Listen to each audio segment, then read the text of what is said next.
तो पुण्यात्मा परमात्मा हमें बताने आए थे कि तुम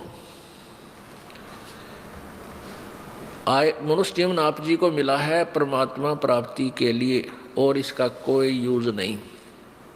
यदि आप ये कार्य नहीं करते हो, बाकी जो संतानोत्पत्ति, उनमें मोह ममता, उनकी परवरिश, ये तो पशु पक्षी आपसे भी ज्यादा प्यार और श्रद्धा से करते हैं। तो पशु और पक्षियों के जीवन में और आपके जीवन में कोई भिन्नता नहीं। परमेश्वर ने मनुष्य जीवन वैसे ही नहीं दिया, क्योंकि जब तक हम तत्व ज्ञान से परिचित नहीं होते, हम इसकी कीमत से, इसकी वैल्यू से परिचित नहीं है। परमेश्वर ने ये हमें शरीर दिया मनुष्य का, इसमें सद्बुद्धि दी, हाथ पैर ऐसे दिए कि हम मकान बना सकते हैं, झोंपड़ी डाल सकते हैं, गर्मी सर्दी से बच सकते हैं, समय पर खाना बनाकर खा सकते हैं, मेहनत मजदूरी करके हम अपनी रोजी रोटी कमा सकते हैं। इसके इसलिए दिया था परमात्मा ने कि ये सब सुविधा करके आप अपने एक छान डाल के, झोंपड़ी डाल के या मकान बना के, जैसे भी प्राकृतिक आपदाओं से बच सकते हो जो आपके भजन में बाधक हो सकती हैं। जैसे तूफान आता है, आंधी आ गई, ओले गिर गए, वर्षा आ गई, सर्दी ज़्यादा होगी, गर्मी अधिक होगी, उनसे बचने के लिए एक छान डाल लो, एक मकान बना लो साधारण सा, और अपनी रोजी रोटी के लिए काम भी करो और भगवान भी भजो। पुण्यात्माओं, काल ने इस कलयुग में सारे हथकंडे अपना लिए कि ये भगवान भक्ति ना कर सके। ये मनुष्य इतनी विज्ञान की तरक्की करवा दी, ऐसे रेडियो, टेलीविजन, एफएम दिन रात चलने जा बकवास, किसी टाइम ऑन कर ले टीवी ने, जब नाच गाने शुरू पाएंगे। मोबाइलों के अंदर सारी बकवास भर लो, सारा दिन कान का लाए रहो, दूसरे ना पता के कर रहा, कान में ला और जेब में डाल ले, सुने जा बकवास सारा दिन। और फिर अब ये शिक्षा बना दी। अब शिक्षा इसलिए आवश्यक थी, काल ने तो बनाई है हमारे को भगवान से दूर करने के लिए, यह शिक्षा का स्तर। और परमेश्वर ने पता था कि यह शिक्षा स्तर आवेगा, शिक्षा का समय, तो मैं अपने बच्चों को अपनी पहचान बता सकूंगा, सदग्रंथों को दिखा सकूंगा। और जब आपको ज्ञान हो जाएगा, फिर आपके अंदर वो दोष नहीं रहेगा जो शिक्षा से उत्पन्न हुआ। क्या हुआ कि अब कितनी फैक्ट्रियां, कितने प्रकार के ये सरकारी कार्यालय खुल गए, इनमें जो एम्प्लॉइज हैं, कर्मचारी अधिकारी हैं, अब ये बहुत बिजी रहते हैं। आप देखो बैंक में एक कलर को समय नहीं, लगा रहता है। फिर वो सारा दिन तो वहाँ डिस्टर्ब माइंड आते, फिर क्या घूटी लाओगा या फिर टेलीविज़न चलाओगा मनोरंजन के लिए, और फिर पढ़ कर सो जाएगा, तड़के खा कर रोटी सवेरे फिर भाग लेगा। तो और पहले क्या होता था कि सब कोई भेड़ बकरियां पाला करता, कोई गऊ पाल लेता था, कोई वैसे मजदूरी कर लेता था छोटी मोटी, कोई मानसिक ऐसा काम नहीं था, ना किसी का टेंशन थी। परमात्मा टाइम पर टूक दिया करता था, भगवान पर आश्रित थे, वर्षा के लिए प्रार्थना करते रहते थे, मालिक को याद करते थे। तो भक्ति का तो समय वो था बहुत बेस्ट। और अब काल ने ये सारे हथकंडे अपना लिए। इनमें से एक शिक्षा भी है जो डिस्टर्ब करने के लिए हमें इतना ये छोटे मोटे खिलौने बना लिए, कोई जहाज बना लिया, रॉकेट बना ली, और इन्हीं से हम मान बैठे कि हम भगवान से भी सुप्रीम है। नहीं, ये भूल है जीव की। अगर 2 वर्ष वर्षा ना हो, परमात्मा दया ना करें, और जैसे पीछे हाहाकार मच गई थी, ग्लेशियन खत्म हो गया, ग्लेशियन खत्म हो गया, और पानी भी नहीं रहेगा, ये हो जाएगा, ये जो चाहे सो कर दे। अब इतनी बर्फ गिर दी, ग्लेशियन कर दी सारे का। तो हम क्यों ना उस मालिक से अर्ज करें तो सब कुछ ठीक कर दे। विज्ञान तरीके से हम कितना क्या कर सकते हैं। तो अगर 2 वर्ष वर्षा ना हो ना, ये सारे रॉकेट, ये जहाज उस एयरपोर्ट पर खड़े खड़े जंग लगाए, इनका कोई बैठने नहीं पावे इनमें, न ये टेलीविजन देखे, क्योंकि पेट ना भरेगा। बकवास तो जब आवे, जब हमारे अंदर समय पर टूक मिल जाए प्राणी को। एक बार अकाल गिर गया था, एक भयंकर अकाल गिरा था, और 2 वर्ष पहले तो 1 वर्ष का अकाल बहुत होता था। तो उसमें इतनी हाहाकार मच गई कि जो दिल्ली के सेठ और राजा लोग होते थे, जो नान पुलाव खाया करते थे, उन्हें रोटी भी ना पाई, घास तोड़ तोड़ के खाई, धक्के खाते अंडे और मर गए भूखे। तो परमात्मा कहते हैं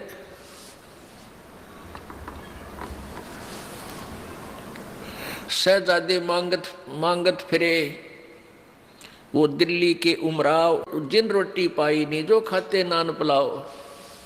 तो 1 वर्ष भी परमात्मा का झटका इन वैज्ञानिक या किसी भी सिर फिरे पर कतई नहीं उठेगा। इसलिए परमात्मा हमें ये याद दिलाना चाहते हैं कि मनुष्य जीवन आपको इसलिए मिला था कि आप परमात्मा की भक्ति करो और पीछा छुटा व्याह से। तो जैसे अब मानसिक काम ज़्यादा हो गया, मानसिक काम नहीं है, उनको टेंशन बनी रहती है। क्यों? पैसे वाला शराब भी पीवे, बकवाद करे, सारी उत्पन्न करेगा। तो शराब पी कर आता है घर में, उसकी पत्नी और बच्चे उससे दुखी हो जाते हैं, टेंशन का कारण बन गया। कोई भी घर खाली नहीं रहा जिसमें कोई नशा ना करते हो। या बिजली क्यों गिर गई? क्योंकि काल नहीं चाहता कि ये प्राणी भक्ति करे। मान लीजिए कोई एक घर का सदस्य उपदेश ले भी लेता है तो बाकी शेष जो है वो सारे आन उपासक, और कोई ना कोई बैल, कोई मांस खाता है, कोई अंडा खाता है, और कोई शराब पीता है, कोई तम्बाकू पीता है। और फिर आन उपासना में इतने गहरे रंगे जा चुके हैं कि उस सत साधक के साथ संघर्ष शुरू कर देते हैं, उसके नाम को भी खंडित करवाने की चेष्टा करते हैं। ये काल का जाल है। तो इसके लिए हमने सावधान होना है और पूरे विश्वास के साथ मीराबाई, ध्रुव और प्रहलाद जी की तरह हमने दृढ़ होकर इस मार्ग को अपना सफल करना है। तो प्रसंग चल रहा है कि साईं इतना दीजिए जिसमें कुटुंब समावे, हम भी भूखे ना रहे, अतिथि ना भूखा जावे। अब हमारे लिए परमात्मा ने ये उदाहरण दिया है कि इस कलयुग में, अब वर्तमान में जो माया जोड़न की दौड़ लगी है, ऐसी होड़ लगी है कि इस इंसान को माया के सिवाय पैसे के अतिरिक्त कुछ भी दिखाई नहीं देता। ना नाता दिखाई देता है, ना कोई लाज शर्म लोग की रह रही है। तो ये ऐसा क्यों हो गया? अज्ञानता से। परमात्मा कहते हैं ये काया तेरी है नहीं, माया कहाँ से हो, और चरण कमल में ध्यान रखो, इन दोनों को खो। अब काया तेरी है नहीं, शरीर है तेरा नहीं, और तू संपत्ति ना अपनी मान बैठा, नालायक के भूल पड़ गई तेरे। तुम मालिक को याद कर, ये ना तेरी शरीर है ना तेरा संपत्ति है, इन दोनों को भूल जा और मालिक ने याद रख। इस मिट्टी से ये 5 तव का पुतला जब ये समाप्त हो जाएगा, इसका समय पूरा होगा, उसी समय इसको स्वाहा कर देंगे, जला देंगे, ये राख बन जाएगा, पहचान भी नहीं होगी किसकी है, और इसके ऊपर गद्दे लोटा करेंगे।